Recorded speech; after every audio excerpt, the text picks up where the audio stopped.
Hi, this is Revathi. Welcome to అందమైన కథల పొద్రేలు. Video చూస్తున్న ప్రతి ఒక్కరికి, అలాగే లైక్స్, కామెంట్స్తో ఎంకరేజ్ చేస్తున్న వారందరికీ థ్యాంక్ యూ సో మచ్. తొలి ముద్దు ఎపిసోడ్ నెంబర్ 120.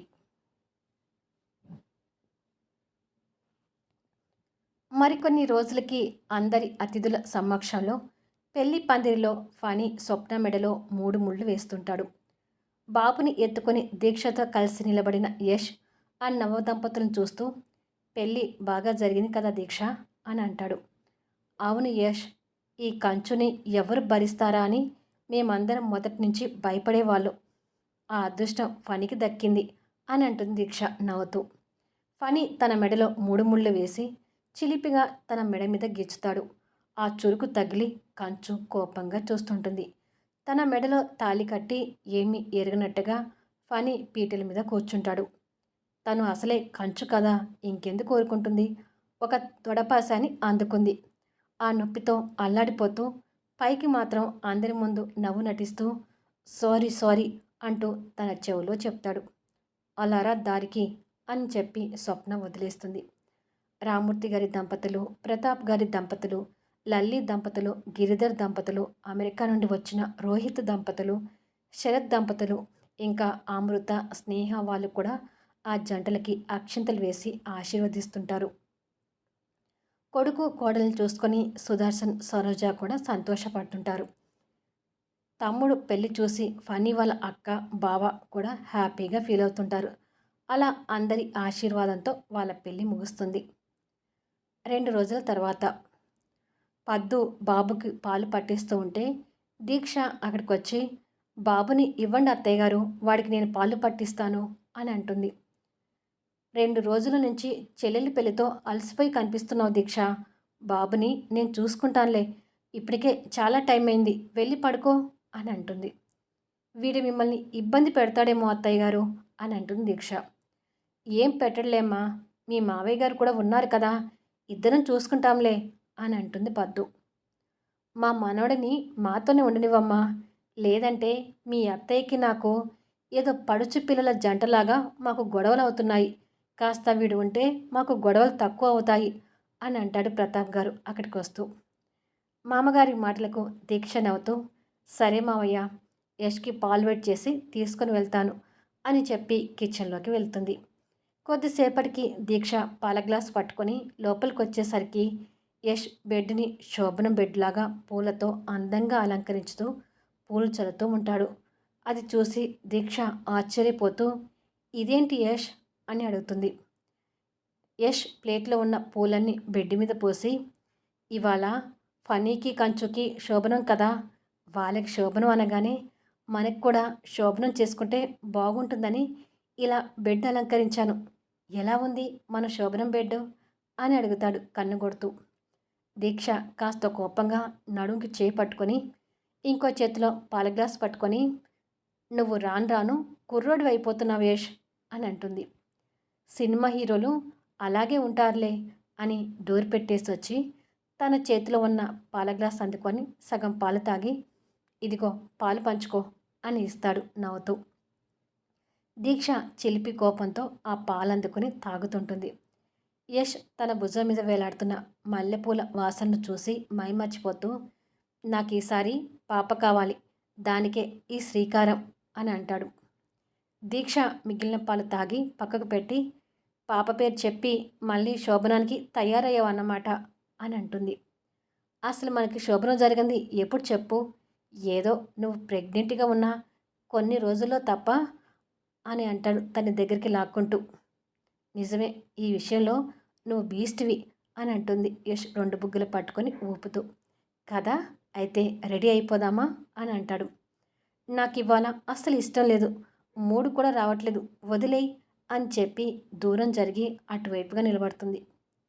నీకు ఎలా మూడు తెప్పించాలో నాకు బాగా తెలుసు కదా అని మనసులో అనుకొని సైలెంట్గా తన వెనుకగా వచ్చి కొంటెగా నవ్వుతూ నిదానంగా తన నడుము మీద చేతులు వేసి చుడుతుంటాడు. తన నడుము మీద యష్ వెచ్చని గిలిగెంతల చేతుల స్పర్శ తనకు తెలియగానే తనకు ఆ తొలి ముద్దు క్షణాలు గుర్తొస్తుంటాయి.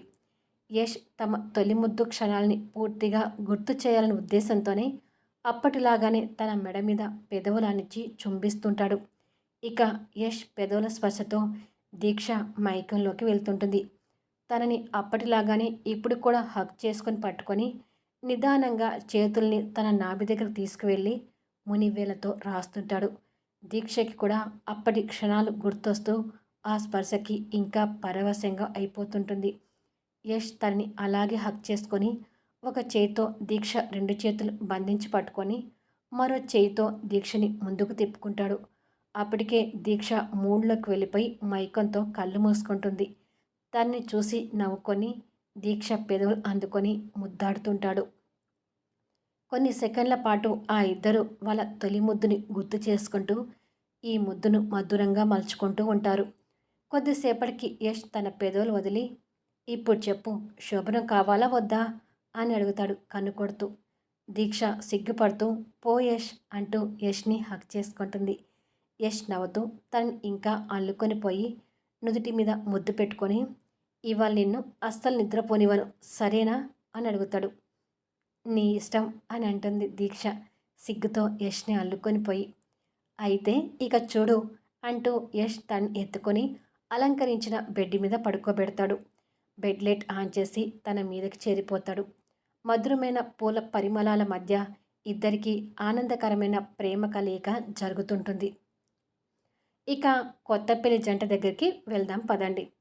ఇక్కడ రివర్స్లో శోభనం పెళ్లి కూతురు స్వప్న బెడ్ మీద కూర్చొని ఫనీ కోసం ఎదురు చూస్తుంటుంది. ఆ పక్కనే పాల గ్లాస్ పెట్టి కనిపిస్తూ ఉంటుంది. ఫనీ ఏమో ఆ రూమ్ వెనుక కారిడార్లో తెల్లని పంచకట్టుతో శోభనం పెళ్ళికొడుకు గెటప్లో కనిపిస్తూ ప్రొడ్యూసర్తో సినిమాల గురించి ఫోన్లో మాట్లాడుతూ ఉంటాడు. ఆ సమయంలో ఫోన్ మాట్లాడడం చూసి స్వప్నకి మండుతుంటుంది. ఫనీ ఫోన్ మాట్లాడుతూనే బయట నుంచి తన వైపు చూసి తను కోపంగా ఉన్నదని అర్థమై, ఓకే అండి, ఇప్పటికే చాలా టైం అయింది కదా, మనం కలిసినప్పుడు స్టోరీ గురించి మాట్లాడుకుందాం అని చెప్పి ఫోన్ పెట్టేస్తాడు. అప్పటికే స్వప్న మింగేస్తున్నట్టుగా చూస్తుంటుంది. ఫనీ కాస్త భయంగానే లోపలికి వచ్చి, అంటే కొత్త సినిమా స్టార్ట్ చేయబోయే ఆలోచనలో ఉన్న కంచు, దాని గురించే ప్రొడ్యూసర్తో మాట్లాడుతున్నాను అని అంటాడు. మాట్లాడడానికి వేలాపాల లేదా అని అడుగుతుంది కోపంగా. నా సంగతి అలా ఉంచు, నువ్వేంటి అసలు సిగ్గు లేకుండా ఇలా ఉన్నావు, శోభనం పెళ్లి కూతురంటే సిగ్గుపడుతూ ఉండాలి కదా అని అంటాడు. నేనెందుకు సిగ్గుపడాలి, నాకు ఆ సిగ్గుపడటం లాంటివి తెలీదు అని అంటుంది. తెలీదా? మరి ఆ రోజు మా అమ్మ మా నాన్న పెళ్లి గురించి మాట్లాడుతున్నప్పుడు సిగ్గుపడ్డావు కదా అని అడుగుతాడు ఆశ్చర్యంగా. పెద్దవాళ్ళు ముందు సిగ్గుపడకపోతే బాగోదని అలా సిగ్గు నటించాను అంతే అని అంటుంది నిర్లక్ష్యంగా. ఓసి రాక్షసి అని అంటాడు నోటి మీద చేయి పెట్టుకొని. ఆశ్చర్యపోయింది చాలే కానీ శోభనం చేసుకుందాము త్వరగా రా అని అంటుంది. తన మాటలకు ఇంకా ఆశ్చర్యపోతూ, కంచు అని నీ పేరుని బాగా సార్థకం చేసుకుంటున్నావే అని అంటాడు. స్వప్న బెడ్ నుంచి లేచి, నువ్వేమైనా అనుకో, ముందు అక్కడున్న పాల గ్లాస్ తీసుకొని సగం పాలు తాగి నాకివ్వు అని అంటుంది.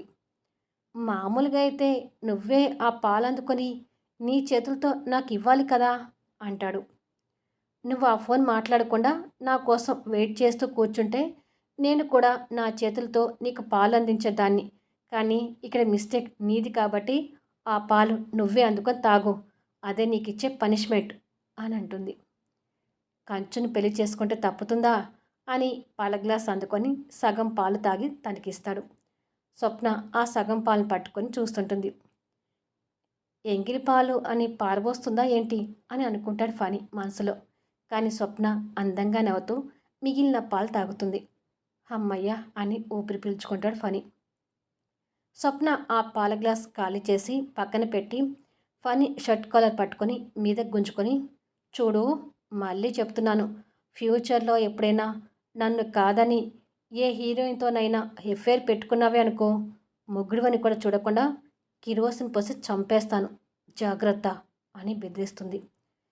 కంచుని పెళ్ళంగా తెంచుకున్నాక ఇంకొకరితో ఎఫ్ఐఆర్ పెట్టుకునే ధైర్యం నాకుందా అని అడుగుతాడు బెదిరిపోతూ.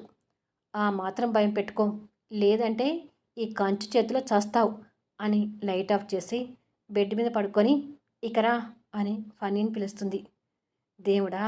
జీవితాంతం ఈ కంచుని భరించే ధైర్యం నాకివ్వు స్వామి అని అనుకొని ముద్దుగా తన మీదకి చేరిపోతాడు. అప్పటి వరకు ఫనీని బెదిరించిన స్వప్న ఇప్పుడు మీద ఉన్న ఫనీని ప్రేమగా చూస్తూ ఫనీ నుదుటిన ముద్దు పెట్టుకొని హగ్ చేసుకుంటుంది. స్వప్న ప్రేమ ఆ ముద్దు రూపంలో ఫనీ మనసుకు చేరేసరికి తనని ఇంకా ఆప్యాయంగా చూస్తూ తనలో కలిసిపోతుంటాడు. ఇలా కొత్త పెళ్లి జంట శోభనం జరుగుతుంటుంది. దీక్ష చదువు కూడా పూర్తయింది కాబట్టి యష్ ఫనీ సహాయంతో దీక్ష స్వప్న కలిసి స్టార్టప్ బిజినెస్ మొదలు పెడతారు. ఈ ఇద్దరు ఆ బిజినెస్ చూసుకుంటూ వాళ్ళకంటూ ఒక సొంత ఐడెంటిటీని సంపాదించుకునే పనిలో ఉంటారు. చందు కూడా అక్కలతో జాయిన్ అయ్యి బుద్ధిగా నిజాయితీగా లైఫ్లో సెటిల్ అవ్వడానికి అడుగులు వేస్తుంటాడు. ఇలా కొన్ని రోజుల తర్వాత యష్ పుట్టినరోజు వస్తుంది. సినిమా రిలీజ్ అయి సంవత్సరం దాటిపోయినా ఆ సినిమాకి ఇంకా క్రేజ్ అలాగే ఉంటుంది. నిజమైన క్యారెక్టర్స్తో చేసిన సినిమా కాబట్టి యష్కి జరిగిన మోసాన్ని దగ్గరుండి చూస్తున్నట్టుగా ఆడియన్స్ కనెక్ట్ అయిపోయారు. యష్ అభిమానులు యష్ పుట్టినరోజుని ఇంతకు ముందు కన్నా కూడా ఇంకా పెద్ద పండగలాగా చేసుకుంటూ ఉంటారు. యష్ పుట్టినరోజు అంటే దీక్షకు కూడా వాళ్ళ తొలి ముద్దు మధుర జ్ఞాపకం కాబట్టి ఆ రోజుని ప్రత్యేకంగా జరుపుకుంటూ ఉంటుంది. ఆ రోజు సాయంత్రానికి యష్ బాబుతో కలిసి దీక్షను తీసుకొని తన నిర్వహణలో ఆర్థిక సహాయం చేస్తూ పేదవాళ్ళకి అండగా ఉన్న చారిటబుల్ ట్రస్ట్కి వస్తాడు. అక్కడ అంగవైకల్యం ఉన్నవాళ్ళు, ఎటువంటి ఆసరా లేని నిరుపేదలు, వాళ్ళకి చేతనైన కుట్లు, అల్లికలు, బొమ్మలు తయారు చేయడం, బుట్టలు అల్లడం, మిషన్ కుట్టడం లాంటి పనులు చేసుకుంటూ కనిపిస్తూ ఉంటారు. వారిలో సగం శరీరం కాలిపోయి నల్లగా అందవిహీనంగా మారిపోయిన శృతి కూడా కుట్లు అల్లికలు అల్లుతూ ఉంటుంది. యష్ బాబునెత్తుకొని దీక్షతో కలిసి ఆ ట్రస్ట్ మేనేజర్తో మాట్లాడుతూ వాళ్ళ చేతుల మీద తయారైన వస్తువులని వాళ్ళని చూస్తూ నడుస్తుంటాడు. ఆ ట్రస్ట్ పూర్తిగా యష్ నడిపిస్తుంటాడని అక్కడ అందరికీ తెలుసు కాబట్టి అందరూ యష్కి దీక్షకి చేతులు జోడించి నమస్కరిస్తూ ఉంటారు. దీక్ష కూడా వాళ్ళ అందరితో కలుపుగోలుగా మాట్లాడుతూ వాళ్ళ సమస్యల గురించి తెలుసుకుంటూ ఉంటుంది. కాస్త దూరం నుంచి యష్ వాళ్ళు రావడం శృతి చూసి మొహం కనపడకుండా చీర కొంగుతో కవర్ చేసుకొని దీక్షని యష్ని వాళ్ళతో ఉన్న బాబుని చూస్తుంటుంది. మేనేజర్కి ఏదో ఫోన్ కాల్ వస్తే మీరు చూస్తూ ఉండండి సార్, నేను ఫోన్ మాట్లాడి వస్తాను అని చెప్పి మేనేజర్ వెళ్ళిపోతాడు. యష్ బాబుని ఎత్తుకొని దీక్షతో కలిసి వాళ్ళ సమస్యల గురించి తెలుసుకుంటూ ఉంటాడు. అలా శృతి దగ్గర కూడా వస్తారు. శృతి వాళ్ళకి మొహం కనిపించకుండా పూర్తిగా కవర్ చేసుకుంటుంది. ఇక్కడ నీకేమైనా సమస్యలు ఉన్నాయమ్మా అని అడుగుతుంది దీక్ష ముసుగు కప్పుకున్న తనని చూస్తూ. శృతి ఎక్కడ గొంతు విప్పి మాట్లాడితే తన వాయిస్ గుర్తుపడుతుందేమోనని మాట్లాడలేకపోతుంటుంది. కానీ ఆ ట్రస్ట్ నడిపించేది యష్ కాబట్టి తను శృతి అని తెలియకుండా అయితే ఉండదు కదా. తనకు మాటలు రావులే దీక్ష, మాట్లాడదులే, వదిలే అని అంటాడు. అలాగా, ఇక్కడ నీమైనా సమస్యలు ఉంటే మాత్రం మేనేజర్ గారికి చెప్పమ్మా, నీకు ఇక్కడ ఎలాంటి సమస్యలున్నా మేము చూసుకుంటాము అని అంటుంది దీక్ష. సరే అన్నట్టుగా శృతి తల ఊపుతుంది. శృతిని ఇంకా ఇబ్బంది పెట్టడం మంచిది కాదు అని అనుకొని ముందుకు వెళ్దాం పద దీక్ష అని చెప్పి తను తీసుకుని వెళ్తుంటాడు యష్. వాళ్ళు అక్కడి నుంచి వెళ్ళాక శృతి మొహం మీదున్న ముసుగు తీసి వెళ్తున్న వాళ్ళ వైపు చూస్తుంటుంది. అప్పుడు యష్ కూడా కావాలని వెనక్కి తిరుగుతాడు. శృతి కళ్ళ వెంట నీళ్లు కారడం కనిపిస్తూ ఉంటుంది. ఆ కన్నీళ్లతోనే శృతి యష్కి పశ్చాత్తాపంతో నమస్కరిస్తూ ఉంటుంది. నీ జీవితం కాలిపోయాక పశ్చాత్తాపడిన ఉపయోగం లేదు శృతి అని యష్ మనసులో అనుకుంటూ దీక్షతో కలిసి వెళ్తుంటాడు. తర్వాత అక్కడున్న సమస్యలు మంచి చెడు గురించి కాసేపు మేనేజ్తో మాట్లాడి వాళ్ళకు అందించాల్సిన బట్టలు, ఫ్రూట్స్, స్వీట్స్ అన్నీ ఇచ్చేసి బయట కారు దగ్గరికి వెళ్తారు. శృతి రూమ్లోకి వచ్చి కిటికీలో నుంచి వాళ్ళని చూస్తుంటుంది. యష్ కార్ డోర్ తీయబోతూ ఇక వెళ్దామా అని అడుగుతాడు. పాపం బాబుకి ఆకలి అవుతుండాలి యష్, వాడికి ఒక ఫ్రూట్ తినిపించి వెళ్దాము అని అంటుంది. సరే కానివ్వు అని అంటాడు యష్ బాబుని ఎత్తుకుని. దీక్ష కారులో నుంచి ఆరెంజ్ తీసి ఒలిచి యష్ చేతికి ఇస్తుంటే యష్ బాబుకి ముద్దులు పెడుతూ వాడికి తినిపిస్తూ ఉంటాడు. బాబు కూడా హుషారుగా కేరింతలు కొడుతూ తింటూ ఉంటాడు. వాడిని చూసి ఈ ఇద్దరు కూడా సంతోషపడుతుంటారు. యష్ బాబుకి ముద్దు పెట్టి అక్కడ ఎవరూ లేరులే అని అనుకొని కొంటెగా దీక్ష బుగ్గని కూడా ముద్దు పెడతాడు. దానికి దీక్ష చిలిపి కోపం తెచ్చుకుంటూ, నీకు అల్లరి ఎక్కువ అవుతుంది యష్ అని అంటుంది. తప్పదమ్మా, నా అల్లరి భరించాలి అని అంటూ బాబుతో పాటు దీక్షని కూడా దగ్గరికి తీసుకొని ప్రేమని పంచుతూ ఉంటాడు. శృతి వాళ్ళని కిటికీలోంచి చూస్తూ కన్నీళ్ళు పెడుతుంటుంది. కొద్దిసేపటి తర్వాత యష్ బాబుని దీక్ష చేతికిచ్చి, ఇక వెళ్దాం పదా అని చెప్పి కారులో వెళ్ళిపోతారు. శృతి పశ్చాత్తాపంతో కన్నీళ్ళు పెట్టుకుంటూ యష్తో తనకున్న మధుర జ్ఞాపకాల్ని గుర్తు తెచ్చుకుంటూ ఉండిపోతుంది. బాయ్ యష్, బాయ్ దీక్ష. అదే సమయంలో ఫనీ ఓ షూటింగ్లో బిజీగా ఉండగా స్వప్న అటువైపుగా కారులో వెళ్తూ అక్కడే షూటింగ్ స్పాట్ అని తెలిసి చేతిలో ఒక క్యారెట్ తినుకుంటూ అక్కడికి వస్తుంది. కో డైరెక్టర్ స్వప్నను చూసి, సార్ షూటింగ్లో బిజీగా ఉన్నారు మేడం, వెళ్ళి కూర్చోండి అని అంటాడు. షూటింగ్ ఎక్కడ జరుగుతుంది అని అడుగుతుంది స్వప్న. అదిగో మేడం అక్కడ ఉన్నారు అని చూపిస్తాడు కో డైరెక్టర్. సరే అని చెప్పి స్వప్న అక్కడికి వెళ్ళి కూర్చుంటుంది. కంచు వచ్చింది చూడని ఫనీ అక్కడున్న ఆర్టిస్టులకు సీన్ గురించి వివరిస్తూ ఉంటాడు. హీరోయిన్తో ఎక్స్పోజింగ్ సీన్ చేయించే పనిలో ఉంటాడు. హీరోయిన్ కూడా కాస్త పొట్టి డ్రెస్ వేసుకొని కనిపిస్తూ ఉంటుంది. కాస్త దూరంలో ఉన్న కంచు అదంతా చూస్తూ చేతిలో ఉన్న క్యారెట్ని నిదానంగా నములుతూ అక్కడ కుర్చీలో కూర్చొని ఉంటుంది. ఫనీ హీరోయిన్కి సీన్ గురించి వివరిస్తూ తన ప్రొఫెషనల్లో భాగంగా హీరోయిన్ డ్రెస్సింగ్ స్టైల్ని సీన్కి తగ్గట్టుగా తనని పట్టుకొని సరి చేస్తూ ఉంటాడు. అది చూస్తున్న కంచుకి కాలిపోతుంటుంది. ఫనీ అలా హీరోయిన్ తాకడం నచ్చక అప్పటి వరకు నిదానంగా కొరుకుతున్న క్యారెట్ని కసా కొరకడం మొదలు పెడుతుంది. అంటే ఫనీ మీద తనకి అంత కోపం వస్తుందని అర్థం. కంచు రావడం చూడని ఫనీ హీరోయిన్తో సీన్ గురించి కాస్త క్లోజ్గా మాట్లాడుతూ తన డ్రెస్సింగ్ని సెట్ చేస్తూ ఉంటాడు. కో డైరెక్టర్ ఫనీ దగ్గరికి వెళ్ళి, సార్ స్వప్న మేడం వచ్చారు అని అంటాడు. దాంతో భయంగా ఫనీ కంచు వైపు తిరుగుతాడు. కంచు కుర్చీలోంచి లేచి ఉగ్రరూపం దాల్చినట్టుగా చూస్తుంటుంది. అయిపోయాను పో నేను అనుకుంటాడు ఫనీ కంచుకి భయపడుతూ. చేతిలో ఉన్న క్యారెట్ని కోపంగా విసిరేసి కంచు అక్కడి నుంచి కోపంగా వెళ్తుంటుంది. ఫనీ అక్కడి నుంచి బయటకు వచ్చి కంచు వెంటపడుతూ, ఇలాంటివి నా ప్రొఫెషనల్ తప్పవు కంచు, నువ్వు నన్ను తప్పుగా అర్థం చేసుకోకు అంటూ తనకు నచ్చ చెప్పే ప్రయత్నం చేస్తుంటాడు. పోరా పేలాల మొహం, ఈ డైరెక్టర్ని ఎప్పటికీ నమ్మకూడదు అంటూ స్వప్న కోపంగా వెళ్తుంటుంది. నా మంచి కంచు కదూ, నా మాట వినవే అంటూ కంచుని బతిమలాడుతూ కంచు వెంట వెళ్తుంటాడు. పాపం ఫనీ కంచు చేతిలో డిషం.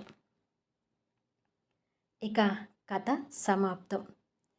ఇక ఈ స్టోరీ గురించి నేను కొత్తగా చెప్పేది ఏమీ లేదండి, అంతా స్టోరీలోనే చెప్పేశాను. ప్రేమ పేరుతో తమ అవసరాలను తీర్చుకునే శృతి లాంటి వారు ఉంటారని కూడా నేను కొత్తగా చెప్పాల్సిన అవసరం లేదు. ఫైనల్గా స్టోరీ మొత్తం ఎలా ఉంది అనేది మీ కామెంట్స్లో తెలియజేయండి. ఇది ఇవాళ లాస్ట్ ఎపిసోడ్ కాబట్టి మీ కామెంట్స్ కూడా కాస్త పెద్ద ఎత్తున ఇచ్చే విధంగా చూడండి.